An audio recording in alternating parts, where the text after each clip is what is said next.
I'm Brittany Lewis with Forbes Breaking News. Congressman Jim Jordan called the Active Shooter Alert Act unnecessary on the House floor Tuesday. The bill has bipartisan support and would give law enforcement the ability to send smartphone users a notification that an active shooter was in the area. Jordan claimed that the bill is, quote, Democrat fear-mongering that guns are an ever-present threat. The gun reform debate has been in the national spotlight since a recent spate of mass shootings horrified the country. Listen in for Jordan's full House speech. Gentleman is recognized. Thank you. The Active Shooter Alert Act is unnecessary. It gives more authority to the Biden Justice Department, the most political Justice Department in history. States already utilize emergency alert systems to warn the public about natural and human-made disasters, extreme weather events, active shooter situations, and other emergencies. Federal, state, and local officials already use the integrated public alert and warning system to send emergency alerts to mobile devices and to alert media platforms. According to a 2020 report from the Government Accountability Office, every state has at least one alerting authority, and there were more than 1,400 alerting authorities across the country. If the states are already using an alerting system to notify the public about imminent threats, what is this bill really doing?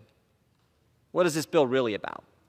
This bill is creating a new federal job at the Biden DOJ to encourage state and local governments to issue public alerts anytime a firearm is used to threaten anyone, anywhere. Don't take my word for it. During the markup, Congressman Jones admitted that, quote, this bill would be most effective at reminding us that the threat of gun violence exists all around us, but it does little to actually protect us from it.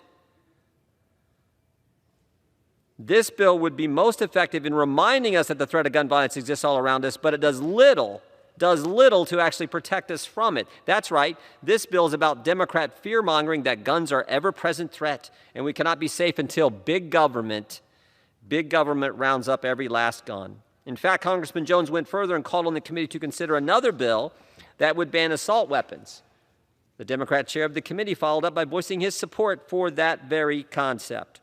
No wonder the Democrats want to push forward a bill that will create a reminder that, quote, the threat of gun violence exists all around us. They want to create a culture of fear so they can achieve their ultimate goal, which is getting rid of the Second Amendment.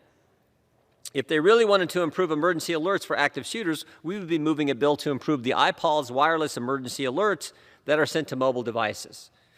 In a recent report, GAO stated that local alerting officials had expressed concerns about the inability to target WIA alerts with accuracy, which made local officials reluctant to even use the system at all. So we got a system out there. Let's improve the system and alert people to emergencies, not have legislation that is about ultimately undermining the Second Amendment. We could have had hearings. We could have received expert testimony. We could have been able to fully vet this initiative. This legislation is simply another failed attempt by Democrats to, quote, do something about the surge in violence and crime across the country. If we need to do something, we should start by supporting law enforcement and the rule of law instead of demonizing our police and actively encouraging illegal entry into this country. I reserve the balance of our time.